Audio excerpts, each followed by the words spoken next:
Serial में आने वाला एक नया ट्विस्ट। जी हाँ, अब अनुज करने वाला है गुस्सा अपनी जान अनुपमा के ऊपर। जी हाँ, जो अनुज अपनी अनु के बारे में एक शब्द नहीं सुन सकता, जो अपनी अनु से उच्च आवाज में बात भी नहीं करता, आज वो अनुज अपने अनु से गुस्सा होने वाला है।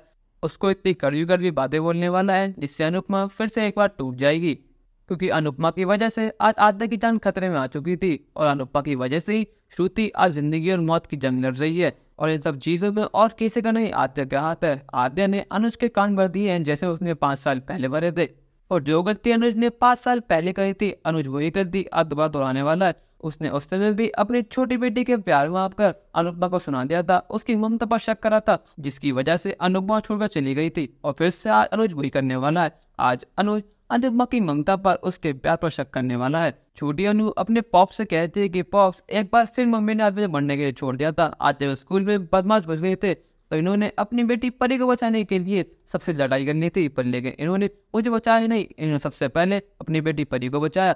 5 साल पहले भी इन्होंने ऐसे ही करा था। इन्होंने सबसे पहले गाड़ी से अपनी बेटी परी को उतारा था, क्योंकि मैं इनकी बेटी ही नहीं हूँ। आज इन्होंने फिर से वही काम करा। मैं आपको बता रही हूँ पॉप्स, ये मेरी मम्मी है ही नहीं। ये हम दोनों से प्यार करती ही नहीं है, ये हम दोनों से प्यार करने का दिखावा करती है, और आज ये बात इन्होंने साबित कर दी है। अनुपमा कहती है कि अनुज आप मेरी बात तो सुनिए, मैं आपको बता दूं असल में हुआ क्या था। यहाँ पर अनुज गुस्से में कहता है कि बस अनु बस, अब तुम्हारा बहुत हो गया। आखिर तुम्हें जरूरत ही क्या थी उस स्कूल में जाने की, जब वहाँ पुलिस थी और उसको पता था कि स्कूल में बच्चे फंसे हुए। मेरी आद्या उस स्कूल में फंसी हुई थी, तुम्हारी परी वहाँ फंसी हुई थी, वहाँ पुलिस आ गई थी, तो तुम्हें हीरो बनने की क्या जरूरत थी। आज तुम्हारी वजह से श्रुति की हालत है। और आद्या बिल्कुल ठीक कह रही है, तुम हमसे प्यार करती ही नहीं हो। अगर तुम हमसे प्यार करती तो तुम परी की जगह सबसे पहले छोटी को बचाती। 5 साल पहले मुझे याद नहीं क्या हुआ था, क्योंकि मैं वहाँ था ही नहीं जब छोटी ने कहा मुझे उसकी बात माननी थी, पर लेकिन आज तुम्हें यहाँ था। सब चीजें मैंने अपनी आंखों से देखी। 5 साल पहले जो मैं तुम्हारे प्यार पर शक करा था वो बिल्कुल सही करा था। असलियत तो यही है, तुम छोटी को अपनी बेटी मानती ही नहीं हो, तुम छोटी से प्यार करती ही नहीं हो।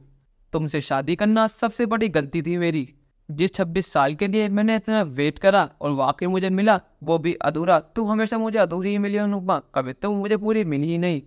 तुमने बहुत अच्छा करा अनुपमा 5 साल पहले कि तुमने हम दोनों को छोड़ दिया था, क्योंकि कुछ दिन बाद अगर ऐसे होता रहता तो हम दोनों खुद ही अलग हो जाते। यहाँ पर यशदीप बजाता है और वो कहता है कि मुझे सर का बाड़िया, आप अनुपमा जी कैसे बात नहीं कर सकते। यहाँ पर अनिल गुस्से में कहता है कि आखिर तुम होते ही कौन हो हमारे बीच में बोलने वाले, आखिर तुम अनुपमा के लगते ही कौन हो। अनुपमा मेरी एक्स वाइफ थी, तुम इस हक से उससे बात कर रहा हूँ। आप अनुपमा जी को मैं दोस्त कहते हैं ना, आखिर कौन सा दोस्त अपने दोस्त के लिए अपना बिजनेस बंद करवा देता है। जब मैं आपके पास आया था बिजनेस का ऑफर लेकर, तो आपने मेरा ऑफर क्यों ठुकरा दिया था। कहीं ना कहीं आप अनु से प्यार करने लगे हैं। और न कोई बॉस अपनी एम्प्लॉय के लिए इतनी केयर करे, जब मन चाहे उसके पास आ जाए, ऐसा कभी होता ही नहीं है। और जितनी केयर आप अनुपमा जी की करते हैं, शायद कोई बॉस अपनी एम्प्लॉय करता होगा। यहाँ पर अनुपमा रोने लगती है और कहती है कि अनुज आप मुझे गलत समझ रहे हैं, मैंने ऐसा कुछ भी नहीं करा। वहां पर हालात ही ऐसे थे कि मुझे पहले परी को बचाना पड़ा। अनुज गुस्से में कहता है कि अनुपमा बस क्यों झूठ बोलना। आद्या कहती है कि मम्मी अपने मगरमच्छ के आंसू कहीं और ले जाओ, अब पॉप्स के सामने आपकी इज्जत बाहर आ चुकी है। अनुज गुस्से में कहता है कि अनुपमा यहाँ से चली जाओ, अब मुझे अपनी शक्ल कभी मत दिखाना। यहाँ पर अनुपमा कहती है कि अनुज आपका यही फैसला है तो मैं ऐसे ही करूंगी, मैं यहाँ से जा रही हूँ, आपके सामने जिंदगी में कभी नहीं आऊंगी। यहाँ पर यशदीप अनुपमा का बहुत रोकता है, पर लेकिन अनुपमा नहीं रोकती, वहाँ चली जाती है। आद्या का जो असली मकसद था कि अपने पॉप्स के मन में अनुपमा की नफरत पैदा करना, आज वो उसने कर ही दिया। आज उसने अनुज अनुपमा को अलग करा ही दिया है। अब अनुज को अपनी गलती का एहसास होगा और वो अनुपमा को मनाएगा नहीं। अपनी राय हमें कमेंट करके जरूर बताइएगा। उस चैनल को नहीं कि सब्सक्राइब तो कर लीजिए। धन्यवाद।